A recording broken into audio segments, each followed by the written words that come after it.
Our young people have expressed themselves. They've expressed themselves loudly. The freedom to express themselves is something that I've said repeatedly. I said 2 weeks ago when I was in Kiumbuini, groundbreaking for the new stadium, that is a sacrosanct right that needs to be protected, and we should not suppress it at all. We should allow people to express themselves. Unfortunately, a lot of those were infiltrated, by goons. They burnt City Hall, they burnt Parliament, they went into installations that they should not have gone to. And you could see a clear distinction between the Gen Z who are really expressing, their opinions on matters of governance, vis-a-vis those who are mugging people and robbing people. I saw a clip on Tuesday of alleged goons coming out of City Hall, which I asked that to be investigated. I myself was in the coast. We've been there for the whole week with our cabinet, just doing our end of year retreat and replanning for this new financial year. The financial year ends in June, and I would hate it that something like that would have been planned from City Hall, from wherever it is. Normally when you're in such a situation, the first casualty is the truth.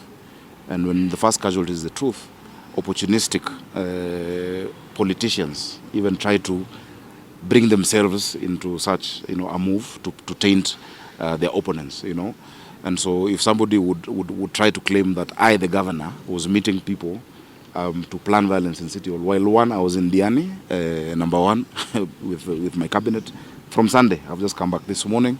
And number two, I have always believed in siasa safi. I've always believed in that freedom of expression, even when it is not within my political side of the equation.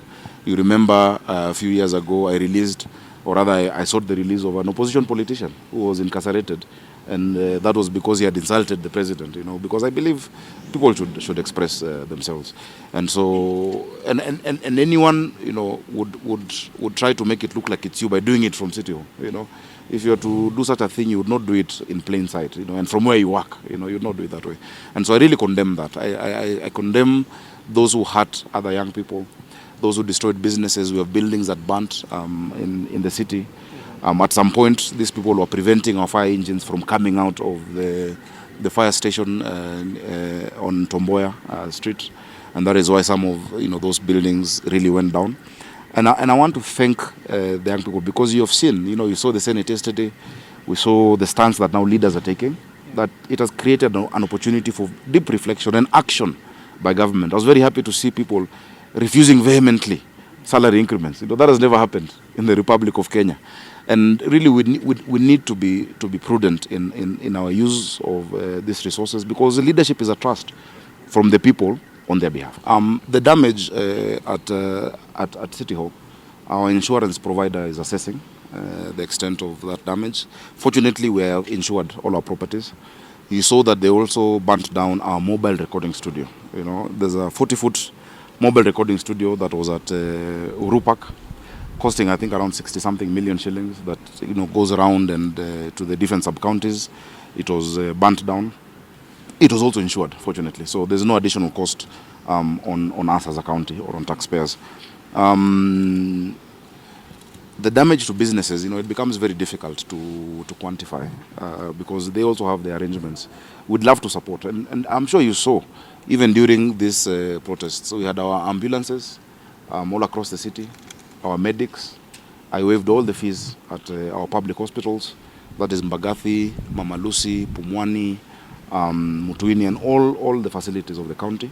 We've gotten those reports from our CEOs, not because we are supporting protests, but because we acknowledge the right of expression that is sacrosanct in our constitution.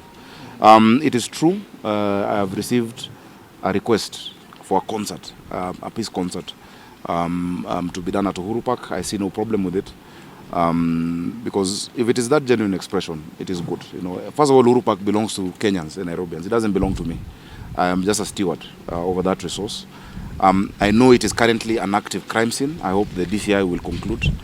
It is very fortunate that we have CCTV footage from City Hall of those who came and burnt it down. I've seen frivolous accusations, but those who are caught on camera, so one of them works in an MP's office in Nairobi. One of them works in an MP's office. They'll have to answer.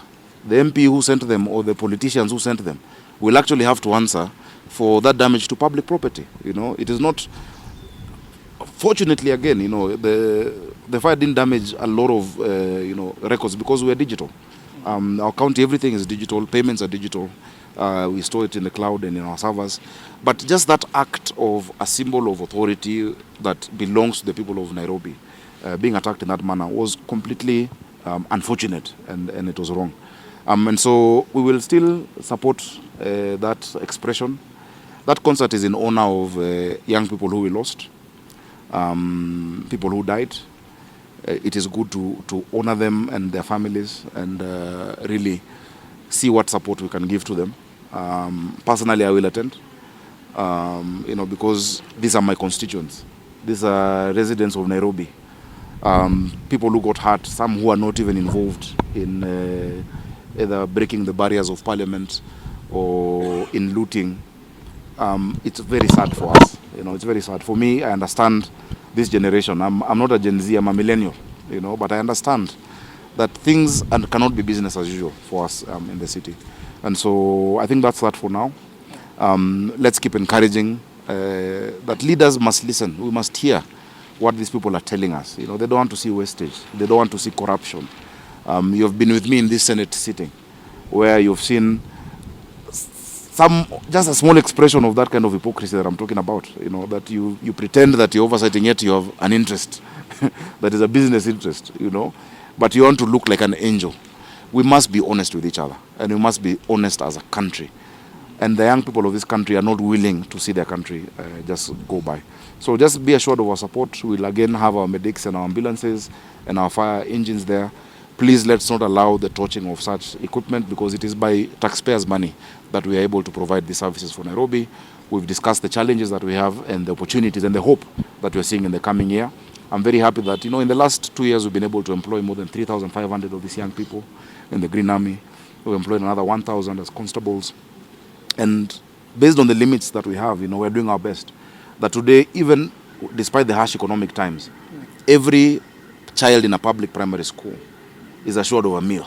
You know, we're feeding 200,000 children every day at 5 shillings.